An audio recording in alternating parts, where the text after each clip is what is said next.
कहते हैं कि इंसान ही इंसानियत का दुश्मन है। खुद को बड़ा दिखाने के लिए इंसानों ने इंसानियत का गला घोंट दिया और भेदभाव तो आजकल ऐसे दिखता है जैसे किसी मॉल में एक के साथ 2 फ्री का ऑफर चल रहा हो।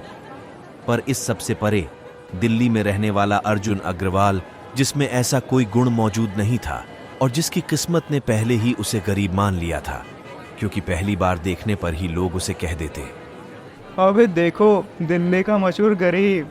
अर्जुन बहुत इंटेलिजेंट और दिखने में तो काफी स्मार्ट था, पर जेब से खस्ता हालत होने की वजह से अपने माता पिता के साथ रहता बेहद सिंपल तरीके से था।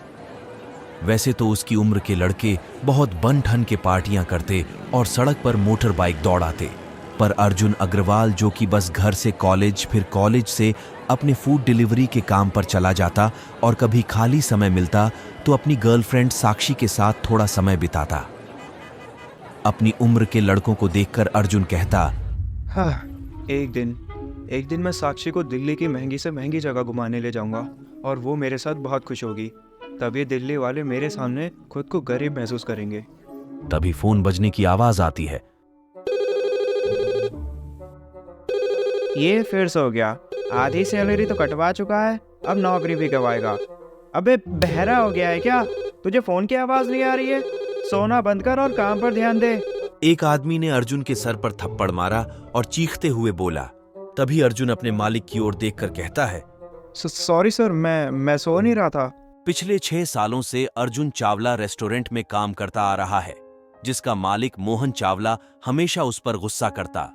अर्जुन ने बहुत कोशिश की, पर साधारण सी दिखने वाली टी शर्ट, पैंट, पैरों में चप्पल और ऊपर से गरीब होने की वजह से उसे कोई अच्छा काम नहीं मिल पाया। इसीलिए उसे ये काम करना पड़ रहा था। फोन उठाकर अर्जुन कहता है, हेलो, मैं दिल्ली के चावला रेस्टोरेंट से अर्जुन, आपकी कैसे मदद कर सकता हूँ? ये अर्जुन की पंच लाइन थी, जिसे हर कॉल आने पर उसे बोलना होता। हाँ, मुझे एक ऑर्डर देना है जो कि मुझे जल्द से जल्द चाहिए। कस्टमर ने दूसरी ओर से जवाब दिया। जी सर, क्या ऑर्डर है आपका?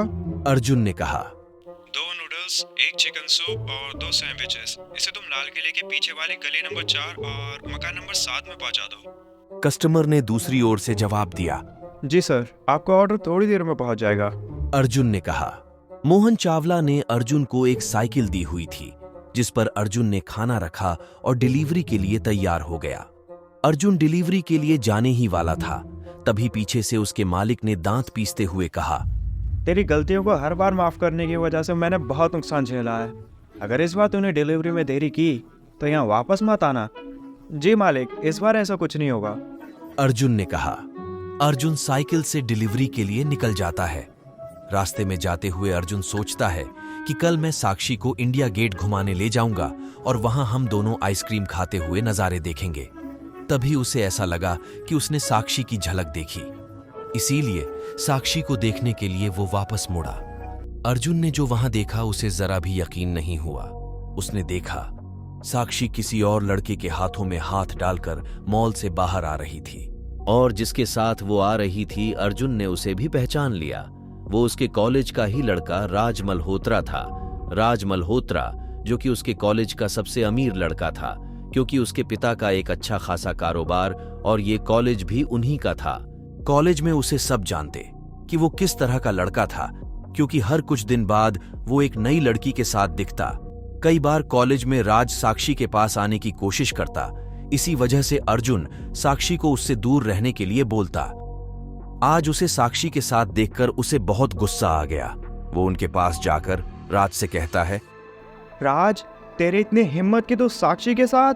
इतना बोलकर अर्जुन राज की ओर आगे बढ़ ही रहा था, तभी साक्षी बीच में आकर अर्जुन को पीछे की ओर धक्का देती है। असमंजस में पड़ा अर्जुन साक्षी की ओर देखने लगता है। अर्जुन, अब तूने हमें यहाँ देख ही लिया है तो सुन, आज से तू और मैं अलग। साक्षी ने कहा। अलग? साक्षी, ये तुम क्या कह रही हो? अर्जुन ने हैरानी के साथ पूछा। हाँ, तूने सही सुना, अलग। मैं राज से प्यार करती हूँ, तुझसे नहीं। बल्कि मैंने तो तुझसे कभी प्यार किया ही नहीं। साक्षी ने राज का हाथ पकड़ते हुए कहा। तूने आज तक मेरे लिए किया ही क्या है? राज ने अभी मुझे 20,000 की शॉपिंग कराई और तू मुझे इंडिया गेट बस एक आइसक्रीम खिलाने ले जाता। तेरा खुद का जीना मुश्किल है तो मैं तेरे साथ गरीब बनकर क्यों रहूं? साक्षी ने अपनी बात खत्म करते हुए कहा। बेबी, ये क्या वही फटीचर है जो खुद को तुम्हारा बॉयफ्रेंड मानता है? राज ने साक्षी से कहा और अर्जुन की ओर देखते हुए हंसने लगा। हम क्यों अपना टाइम इस फटीचर के साथ वेस्ट कर रहे हैं? चलो चलते हैं यहाँ से।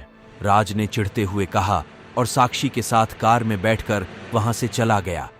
जो कुछ अभी अर्जुन के साथ हुआ उस पर उसे बिल्कुल भरोसा नहीं हो रहा था। वो इससे पहले कुछ समझ पाता, तभी उसका फोन बजने लगा। अर्जुन देखता है कि उसका मालिक मोहन चावला उसे फोन कर रहा था। अर्जुन ने जैसे ही फोन उठाकर हेलो बोला, मोहन चावला उस पर बरस पड़ा। तुझे डिलीवरी करने के लिए भेजा था, रास्ते में सो गया क्या? सॉरी सर, मुझे एक जरूरी काम आ गया था। अर्जुन ने अफसोस के साथ कहा। तुझे मैंने अपने कामों के लिए रखा है, तेरे बेकार के कामों से मुझे कोई मतलब नहीं। मोहन ने सुनते ही गर्मजोशी के साथ कहा।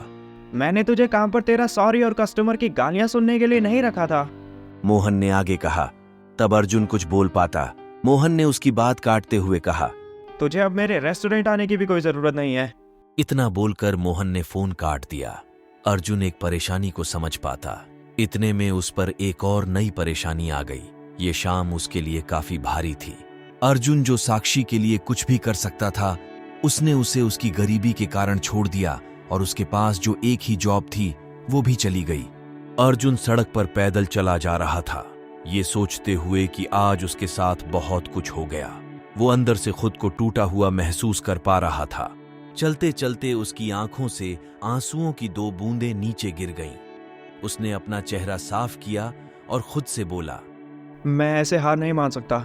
मुझे अपनी मुश्किलों को दूर करने के लिए और ज्यादा मेहनत करनी होगी। उसने एक बड़ी सांस ली और खुद को संभाला। जहां अर्जुन खड़ा था वहां उसने एक आवाज सुनी, नहीं, ये फॉर्मूला भी गलत है, बल्कि इसका पूरा आधार ही गलत है। मुझे लगता है कि हमें इस प्रोजेक्ट को छोड़ देना चाहिए।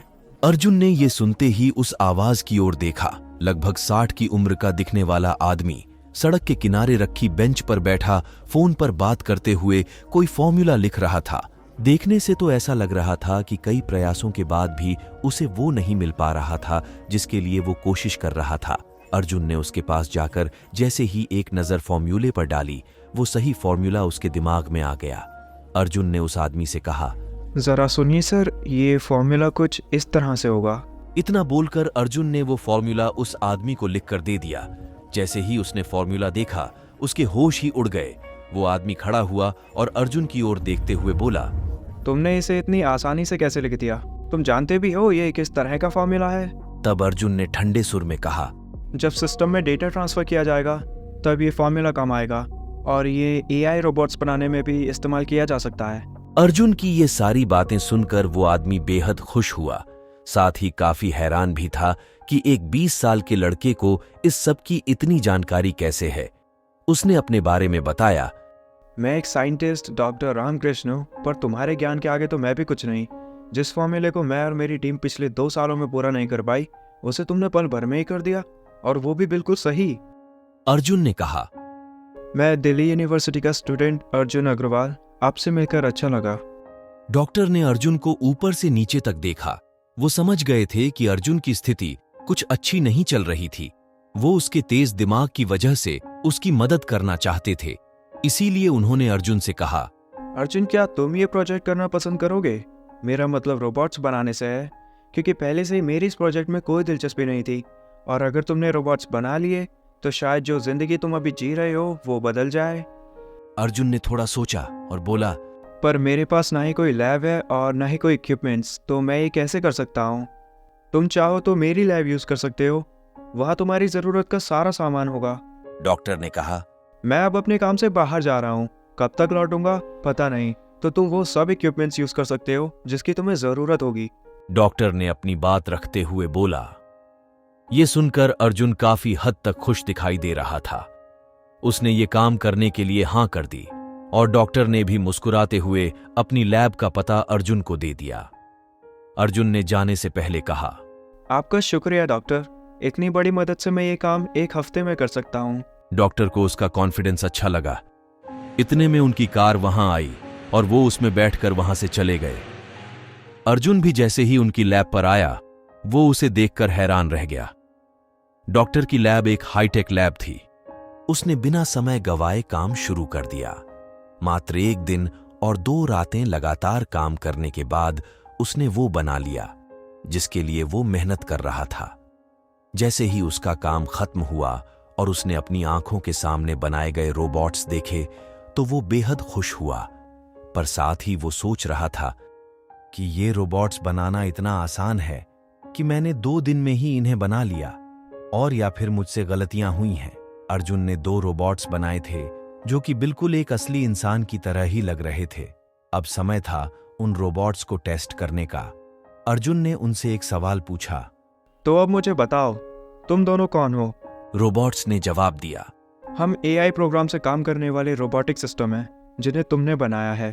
वो दोनों केवल देखने में ही नहीं बल्कि बोलते समय भी इंसानों की तरह ही बात कर रहे थे। अर्जुन के चेहरे पर एक शांत मुस्कान आ गई।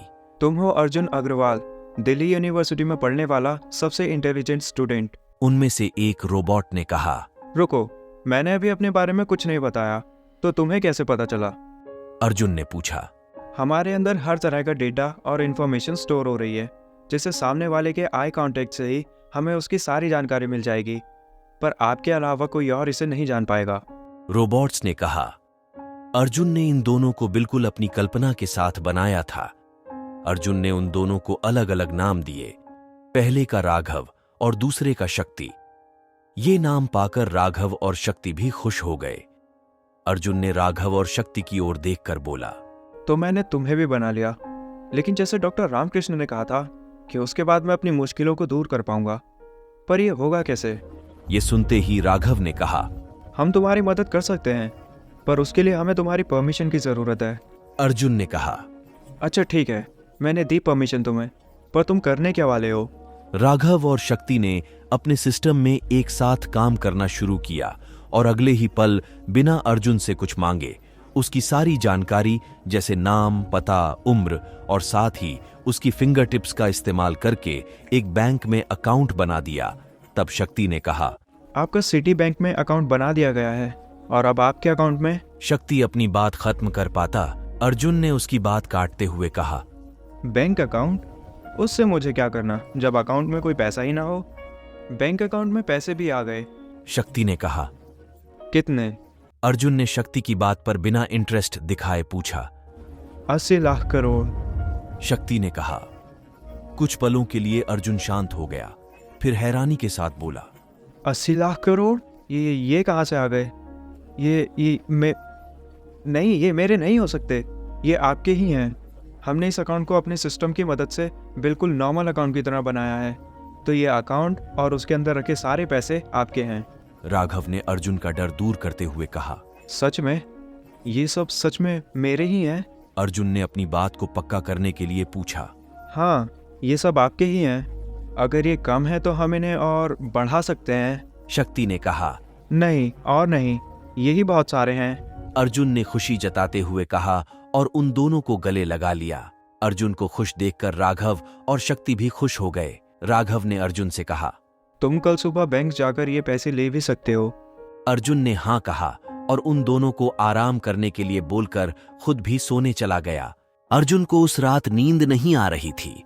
वो बस यही सोच रहा था कि कल बैंक जाकर पैसे लेने के बाद वो उनसे क्या क्या करने वाला था। अर्जुन नहीं जानता कि कल बैंक जाने पर उसके साथ क्या होगा और इतने पैसों से अब अर्जुन क्या करने वाला है। जानने के लिए जुड़े रहिए द सीक्रेट किंग से।